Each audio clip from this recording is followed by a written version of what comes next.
Hello, I'm Burt Lancaster. This old cruiser, the Aurora, is Russia's most historic warship. In 1917, during the Bolshevik Revolution, it was a shot from this ship that signaled the opening of the final assault on the Winter Palace in St. Petersburg, now Leningrad. In 1941, the Aurora had been retired, but even the guns of this distinguished old ship were fired against the Nazis in defense of Leningrad. The Russians fought Hitler at sea, in the Baltic, in the Gulf of Finland, in the Black Sea, the Arctic, and even on inland lakes and rivers. Soviet Marines attacked so savagely, they were nicknamed the Black Death by the Nazis. Russia's Baltic fleet rescued Soviet forces from Tallinn under a rain of Nazi bombs and a barrage of torpedo fire. The Soviet survivors returned to the great naval base of Kronstadt after an evacuation that rivaled Dunkirk. When their ships were sunk, Russian sailors fought on the land. They battled the Germans in Odessa, in Novorossiysk, in Murmansk, and they fought a 250-day defense of the fortress at Sevastopol.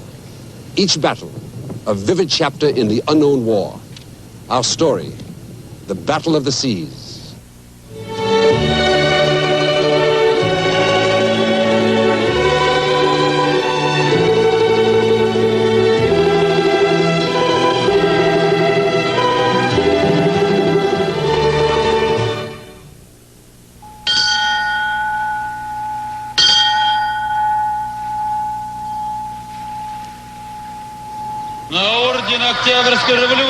A sort of a shrine. The light cruiser Aurora, laid down in 1900 in the Baltic yards. Displacement, 6,731 tons. Complements, 578. Engines, 4 steam turbines. Principal armament, 8 152mm guns, 24 75mm. Aurora's guns opened the Bolshevik Revolution. It was the most far-reaching salvo ever fired.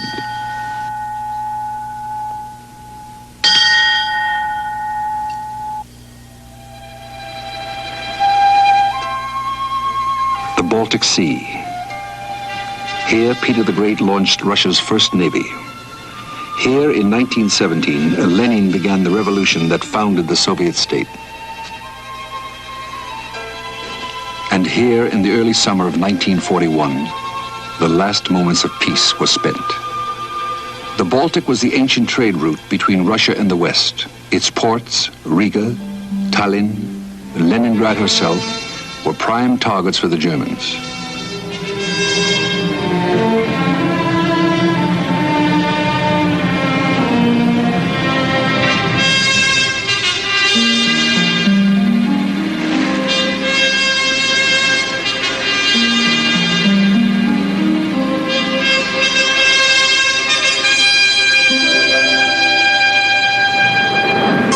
Before the German attack began on June 22, 1941, the Soviet Baltic Fleet moved to number 2 alert. Live ammunition was broken out. Out of sight of the Soviet patrols, the Nazis were stealing towards the Baltic.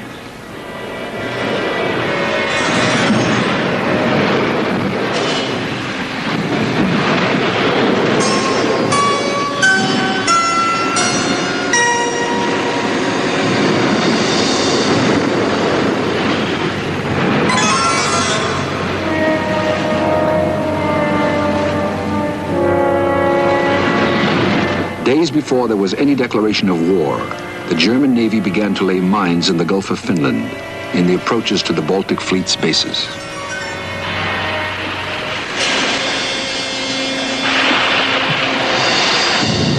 On the morning of the German attack, the Luftwaffe arrived.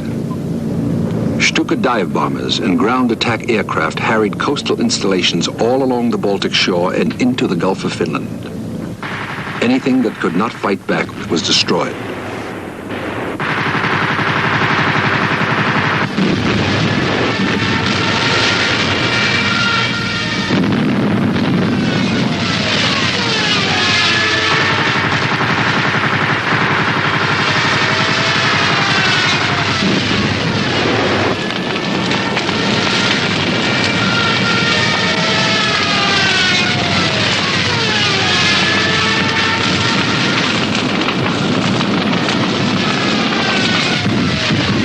Baltic Fleet was on alert, unlike some other Soviet forces.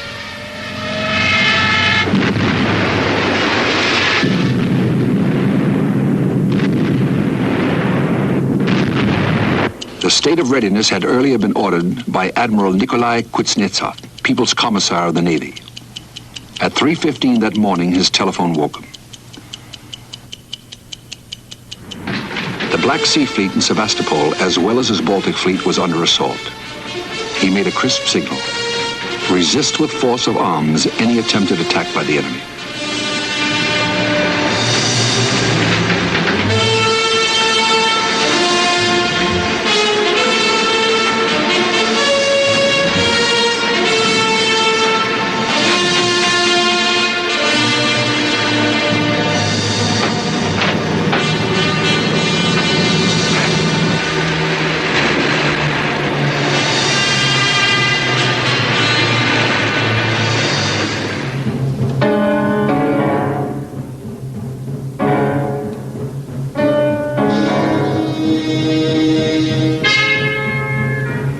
Plan Barbarossa intended to take the Soviet naval bases in the Baltic by land. The German Army Group North battered its way along the coast toward Tallinn and Leningrad. In its path, 70 miles inside the Soviet border, lay the resort town of Liepaja, famous for its lime trees.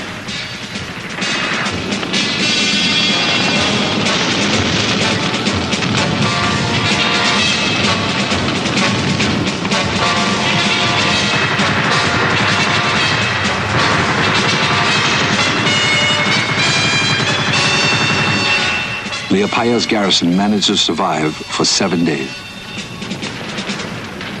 and won a kind of immortality.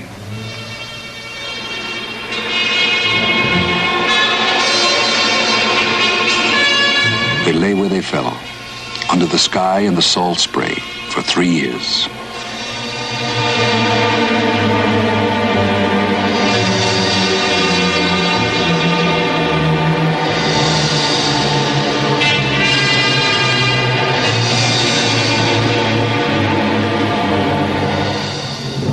With Liepaja in flames behind them, the Nazis forced their way towards Riga and Tallinn, main forward base of the Baltic Fleet in Estonia.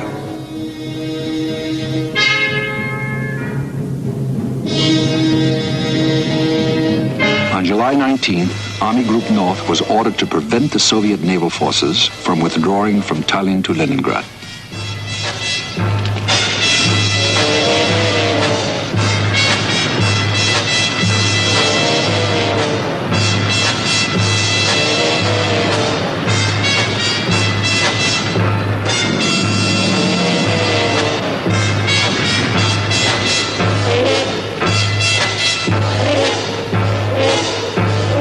By August 8th, Tallinn had been surrounded and was under bombardment by heavy guns. On a single day, the Germans dropped over 600 shells into the harbor.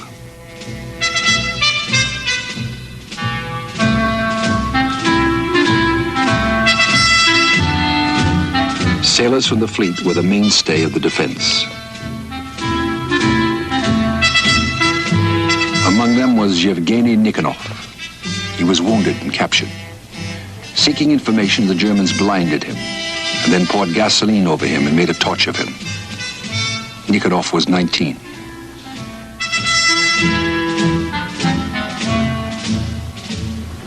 The final attack opened on August 19th against a defense force of about 20,000, two-thirds of them sailors. The heavy guns of the fleet backed them up from its moorings.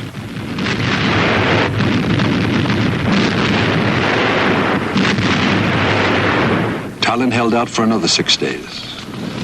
On the 7th, orders came from Moscow to evacuate the fleet to Leningrad. The leading German infantry units were already in the streets.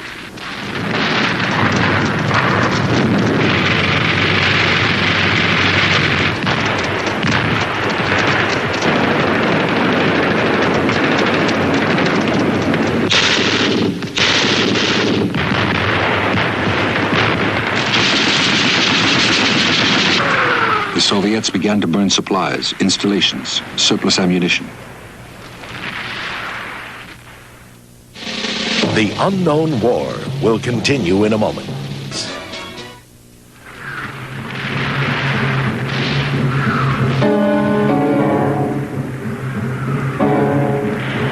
Film of Italian operation is rare. Nearly all the Soviet cameramen with the fleet were killed. There were 200 vessels in 4 convoys, 70 of them transports, with almost no air cover.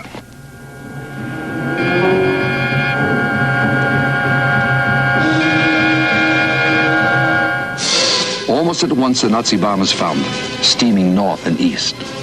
They were 220 miles from home, 150 of them through a gauntlet of German shore batteries, and 75 miles of them sown with thousands of mines. To clear the minefields ahead would have needed 100 minesweepers. The Italian fleet had 10.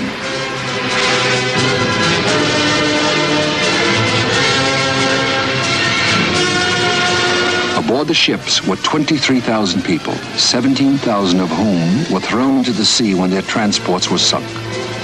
12,000 of them were rescued under fire.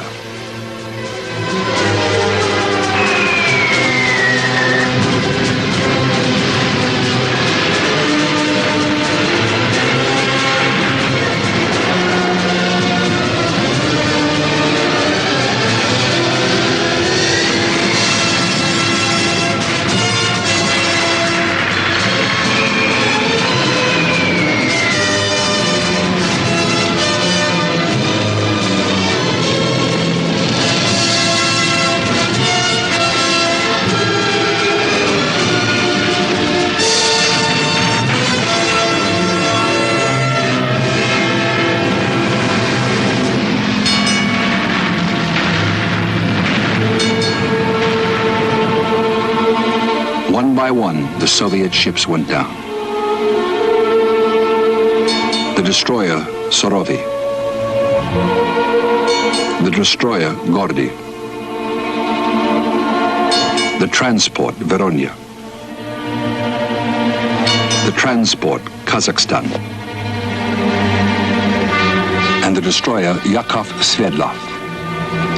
The Sverdlov became a legend by deliberately taking a torpedo meant for the flagship, the cruiser Kirov.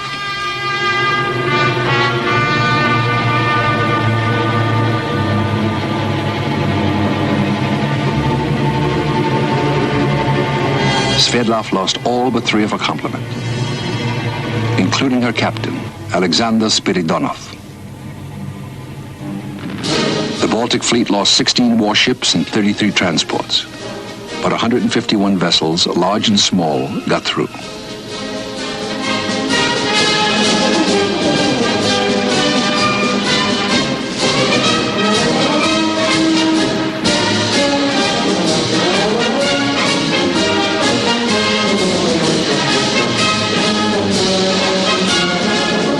At Leningrad, coming into the great base of Kronstadt, they were welcomed by Admiral Kuznetsov and Andrei Zhdanov, leader of the Leningrad Communists. Reunited, the ships of the Baltic Fleet now lay at Kronstadt, in Leningrad Harbor and in the Neva River.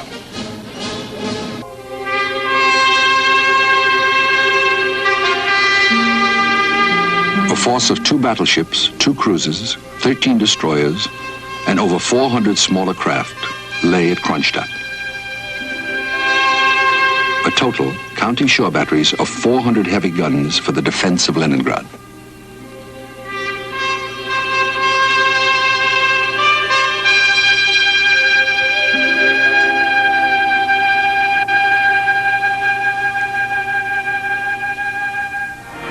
Before the year was over, the fleet released nearly 84,000 sailors for shore duty. The ships afloat had only a third of their complements left.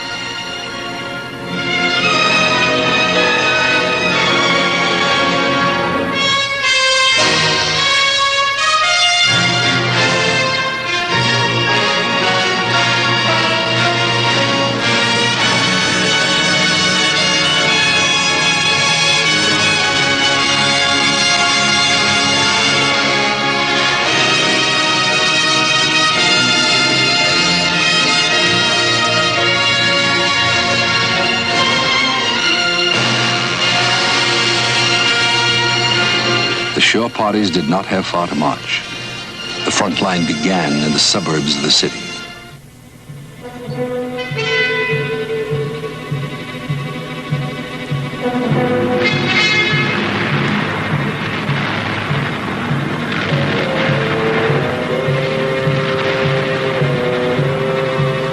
The cruiser Aurora gave up her battery, the guns that had signaled the October Revolution. A generation later, they were still serviceable.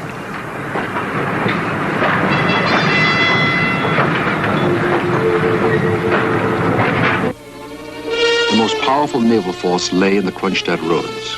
The battleships October Revolution and Marat, and the cruiser Kirov, supplementing the guns ashore.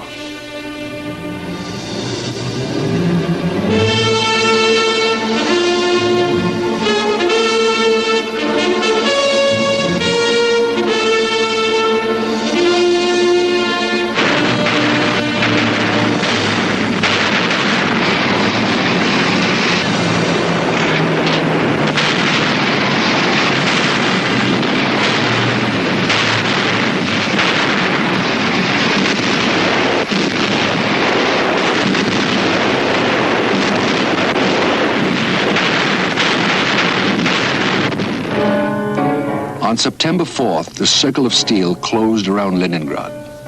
The Gulf of Finland and the sea approaches to Leningrad were denied to the German Navy. Partly by the presence of the Soviet capital ships, partly by shore batteries, and partly by the Baltic Fleet's 69 submarines. But there was no denying the German Air Force.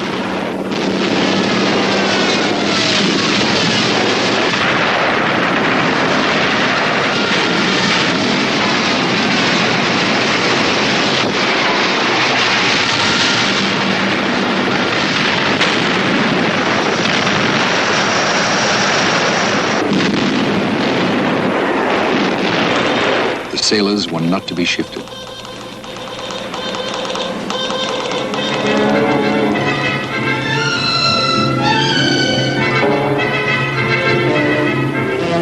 They even managed a little skylarking.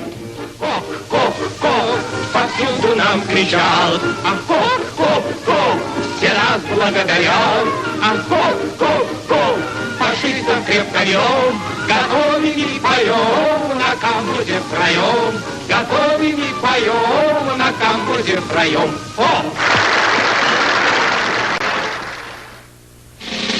The unknown war will be back after this. The Battle of the Seas. In the late fall, the Baltic turned savage. It was a foretaste.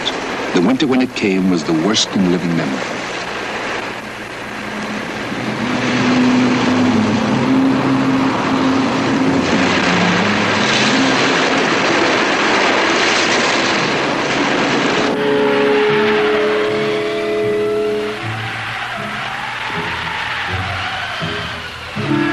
Locked in the ice, the Baltic fleet shared the rigors of Leningrad's terrible siege.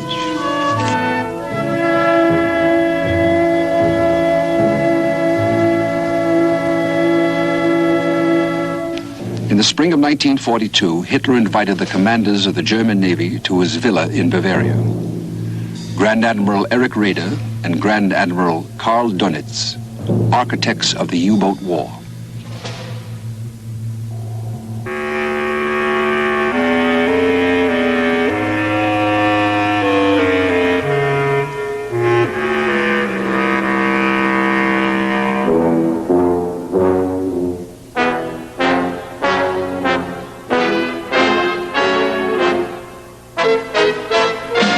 The outcome of Hitler's conference was a renewed assault on the Baltic fleet in its anchorages.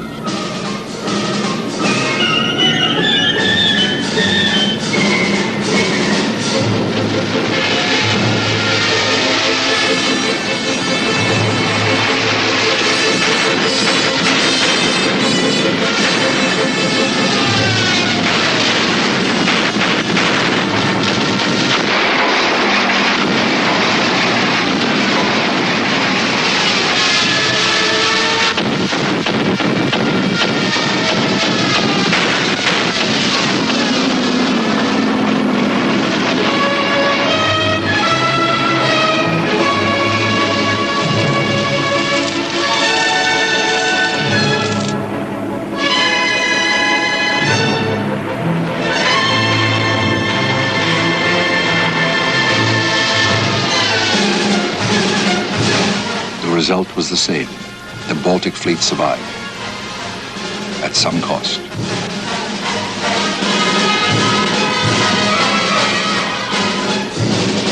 The Baltic Fleet's submarine arm numbered 69. It was commanded by Vice Admiral Vladimir Tribuz. Though the approaches to the open sea had been heavily mined, the Soviet submarines came and went regularly on missions into the Baltic.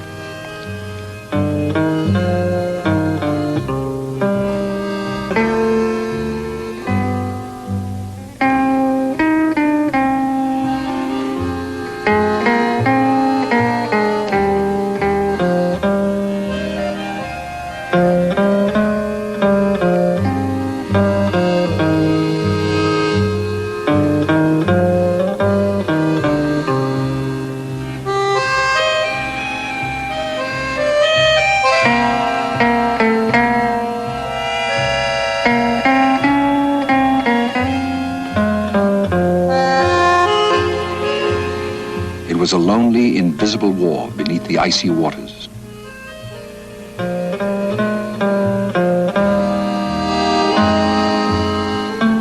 Their targets were freighters carrying iron ore to the German war machine from Norway and Sweden, troop transports, any German warships that might venture out of port. There was no place to run to, nowhere to take cover.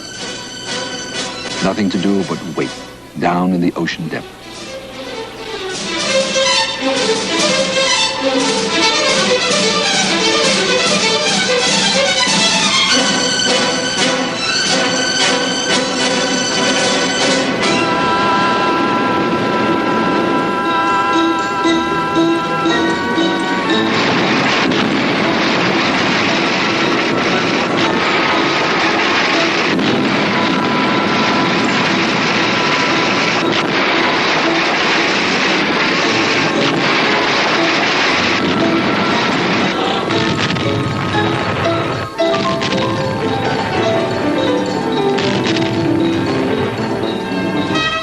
For those ashore, there was little certainty until the boats came into harbor.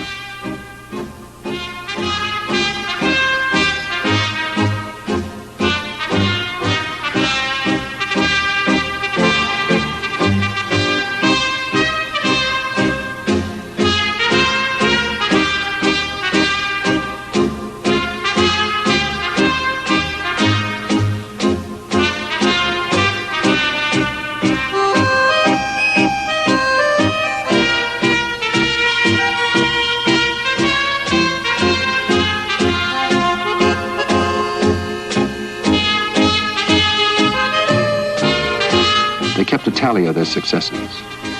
Their failures, the ocean covered. For the small craft of the Baltic Fleet, operating close inshore in surprise attacks, the action was always sharp and vicious and costly.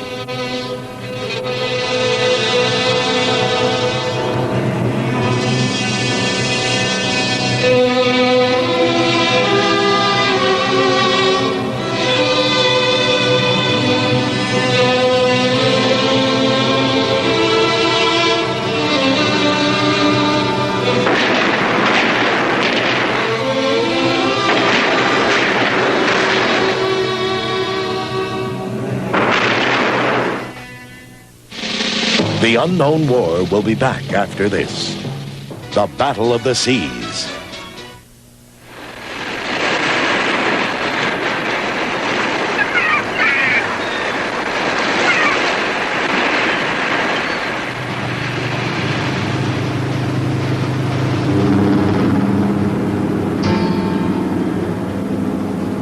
In the spring of 1943, the Nazis tightened their blockade of Leningrad and tried to bar all access to the Baltic by thickening up their minefields and laying down a submarine net across the neck of the Gulf of Finland.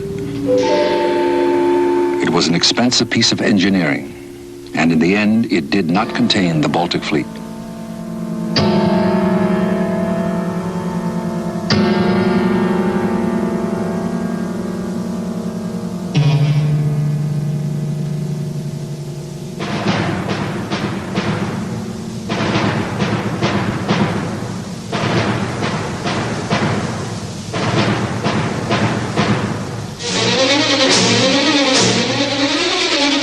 the spring of 1944, the Baltic Fleet put to sea. The Red Army and the Red Air Force were on the offensive along hundreds of miles of the front. The Baltic Fleet operated on their northern flank, heading for German waters, into the smoke of the Thousand-Year Reich.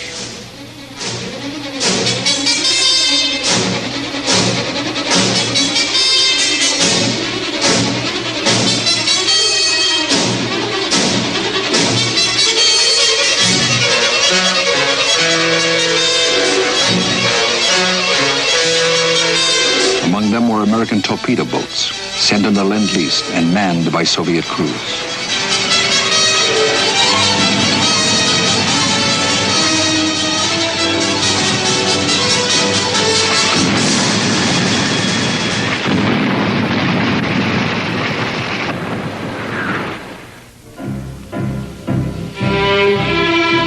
Some of the latest German submarines and their acoustic torpedoes were captured.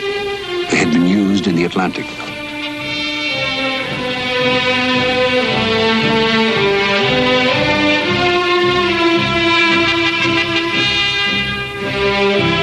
Stalin gave the technical information to Churchill. Torpedo boats, the cavalry of the sea. They had fought throughout the Great Patriotic War, and now they were to taste the victory.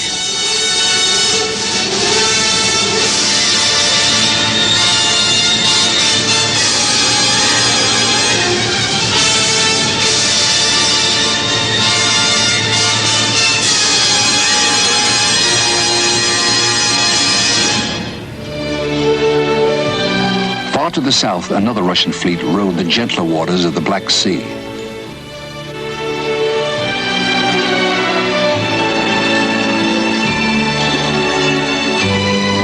Traditionally, the ice-free Black Sea ports were the only ones that could give Russia easy year-round access to the west by sea. The climate was mild, and the cities of the south were warm, colorful, Mediterranean.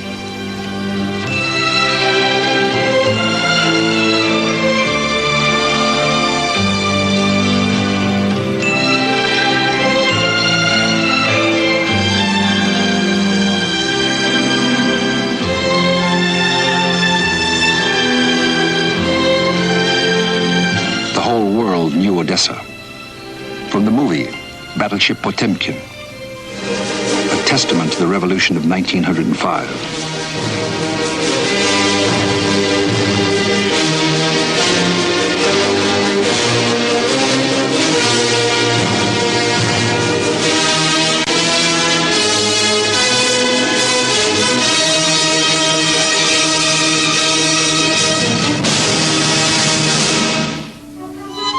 Odessa was still a hallowed place to the Soviets.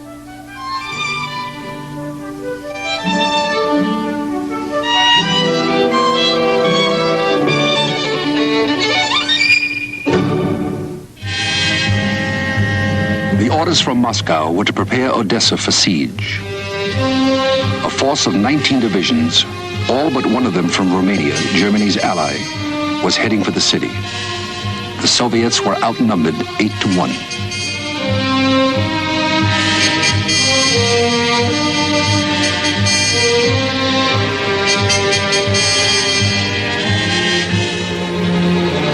The news was not good.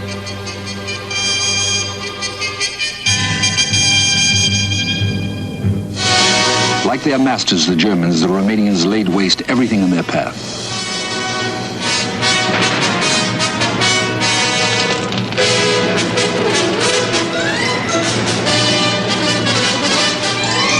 They approached Odessa from Chisinau.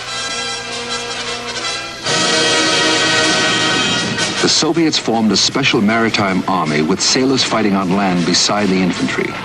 By the end of August, the sailors of the Black Sea Fleet had lost 40% of their number. The Marines, twice that.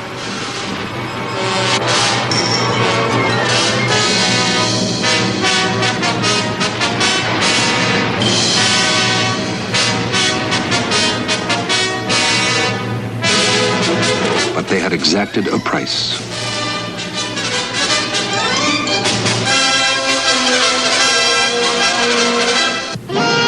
On August the 20th, the Nazis renewed their assault. They forced their way within 7 miles of the city.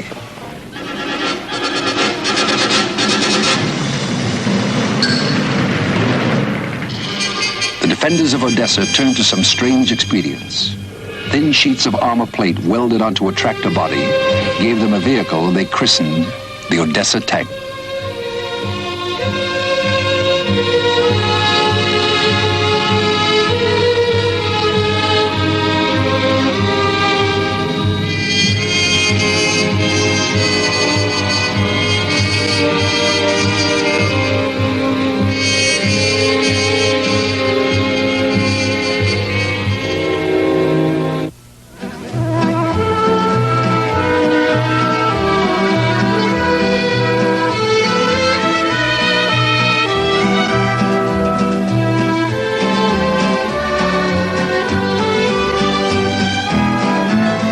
Song of the Russian Navy was Variat.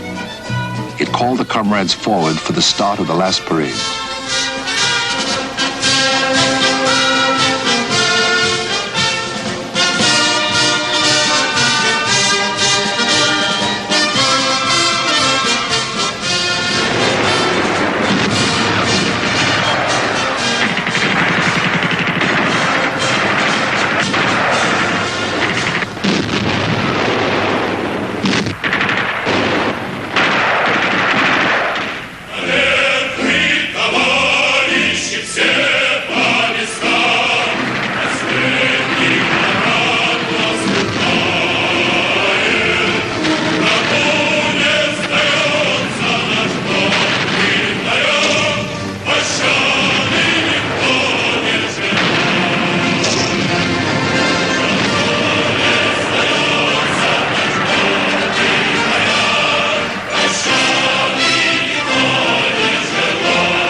On September 22nd, the Marines began a series of savage counterattacks.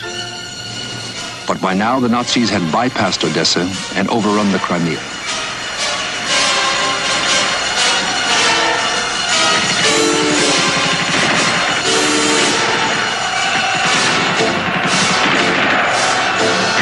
The losses inflicted by the defenders of Odessa were enough to slow the German advance, but not to reverse it.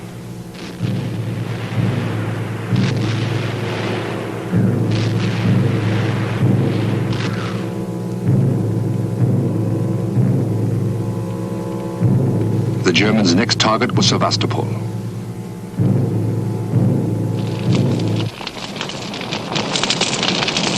The Soviet High Command judged that Odessa's landward defenses could not be held indefinitely.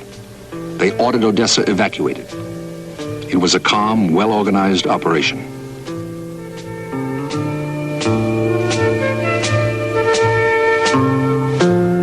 Thousand soldiers with all their equipment were embarked for the defense of Sevastopol in the Caucasus. They were victors. They had killed 70,000 Romanians, wounded 100,000 more, and sapped the Romanian army's will to fight.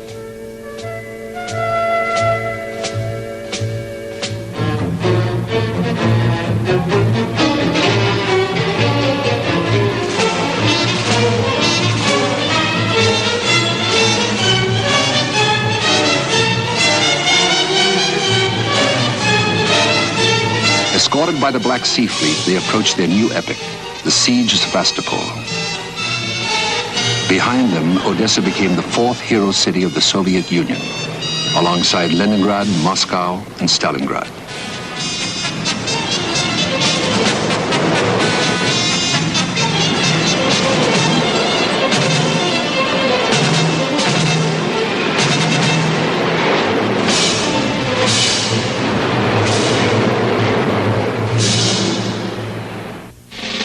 The unknown war will continue in a moment. The Battle of the Seas. Sevastopol, the Soviets' principal naval base in the Black Sea and Russia's Gibraltar.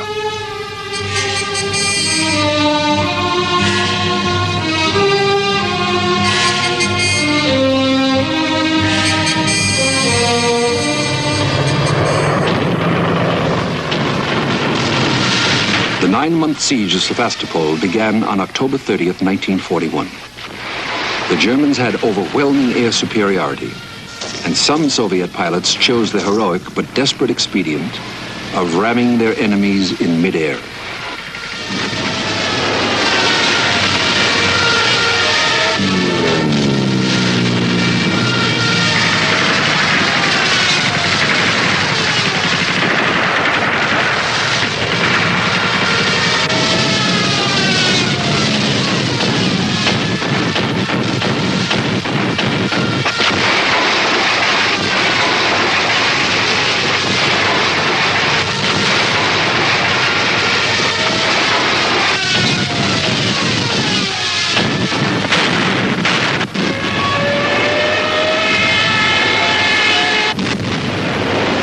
On the ground, the Soviets were outnumbered 2-1.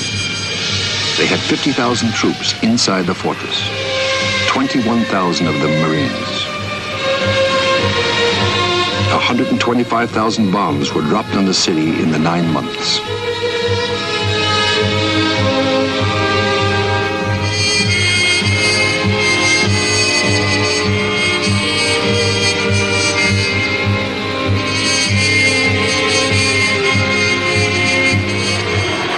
The Germans brought up a super-heavy howitzer. It had long since reduced the Belgian and French forts. Now it went to work on Sevastopol.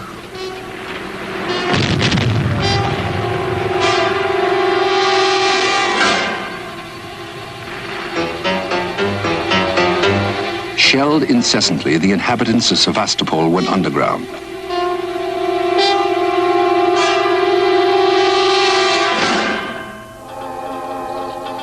Inside the towering cliffs of the North Bay, there were huge caves and labyrinths of tunnels. The wounded could be treated in safety.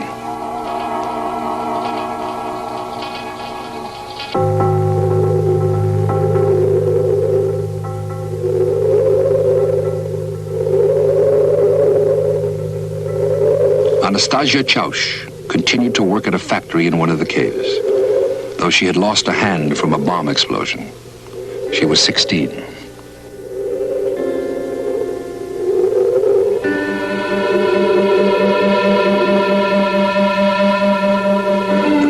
Shells, mortar shells, mines, grenades, 24 hours a day.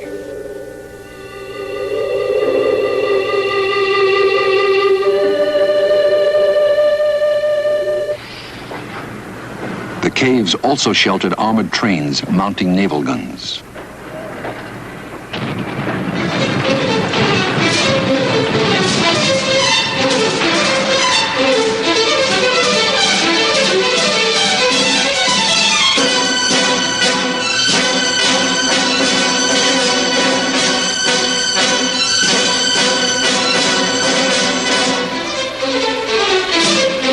Five Russian sailors performed an act of extraordinary heroism. Tying bundles of hand grenades around their bodies, they threw themselves under the advancing tanks. They were Nikolai Filchenkov, Ivan Krestoselsky, Vasily Sibulko, of Yuri Parshin, and Daniel Odintsov. Not even snapshots were left. The garrison of Sevastopol numbered 106,000, the majority of them sailors.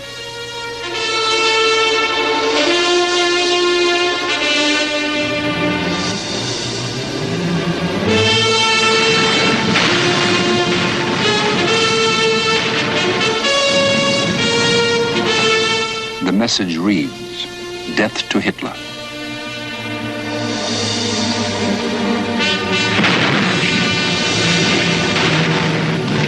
June 7th, 1942, the Germans launched their final assault. Von Manstein, the German commander, could see the whole battle line as it ground back and forth. With the enthusiasm of a connoisseur, he wrote, "By day, one saw the clouds of rock and dust cast up by the bursts of our heavy shells and the bombs dropped by German aircraft. It was indeed a fantastic setting for such a gigantic spectacle."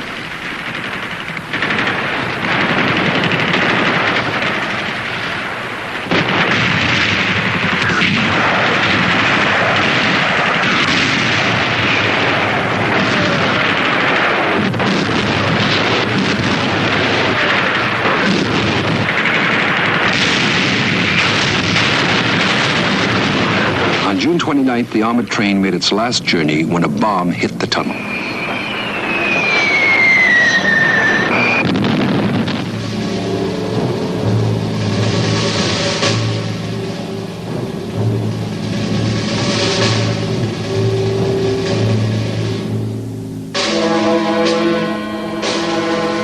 On June the 30th, after 2 days of vicious street fighting, the Germans reached the port area. 4 days later, the fortress surrendered. In their final assault, the Nazis had hurled 46,000 tons of ammunition into the city and dropped 20,000 bombs. Scarcely a building was left standing. The siege had lasted 250 days and nights.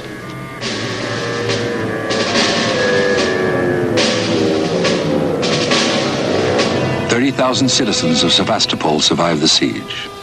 Of these, 2 out of every 3 were either deported to slavery in Germany or shot out of hand. It had been a fight to the very end.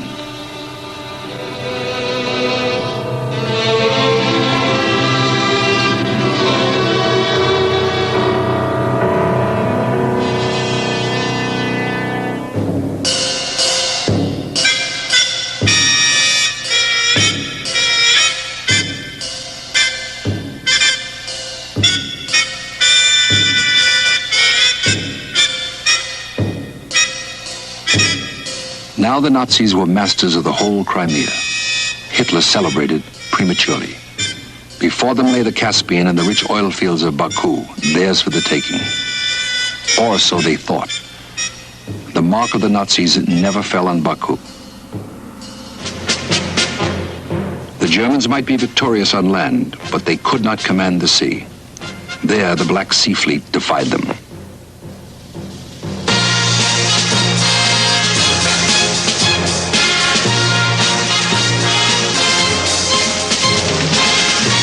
In the spring of 1944, the Marines of the Black Sea Fleet returned to the Crimea by the sea road in force.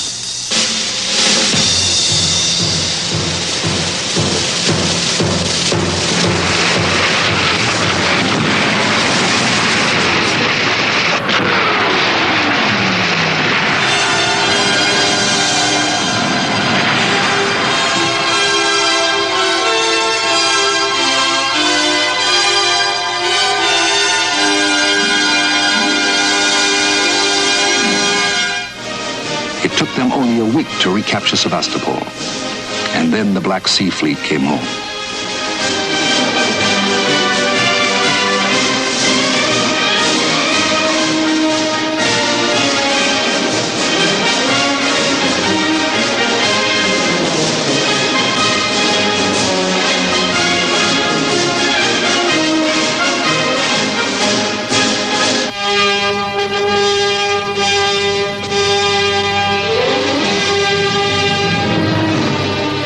Victory Day is celebrated on May 9th in the Soviet Union.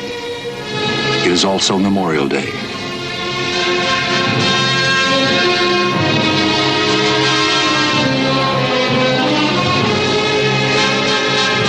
On that day, every year on the Baltic Sea off Tallinn, where the Baltic Fleet fought for its life in 1941, the Russians remember.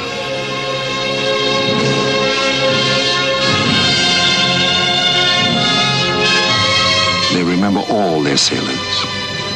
In the Arctic seas of the far north, in the Black Sea to the south, in the Baltic.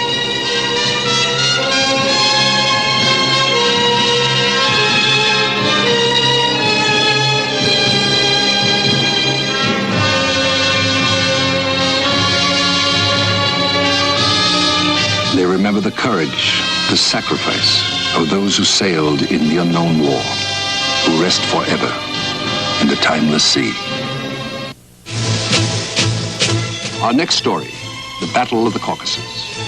Hitler's plans for world domination called for his armies to open a road to the Mideast and India through the Caucasus Mountains in the Soviet South. After that, Hitler promised he would bring the war to the United States.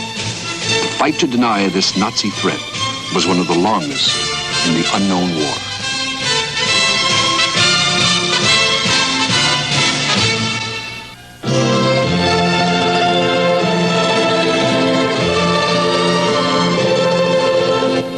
Wednesday, how tanks on the battlefield measure up to tough modern-day technology on America at War.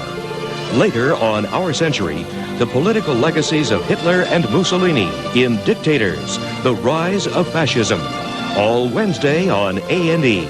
Now stay tuned for Tumble Down on A&E Premieres. Next.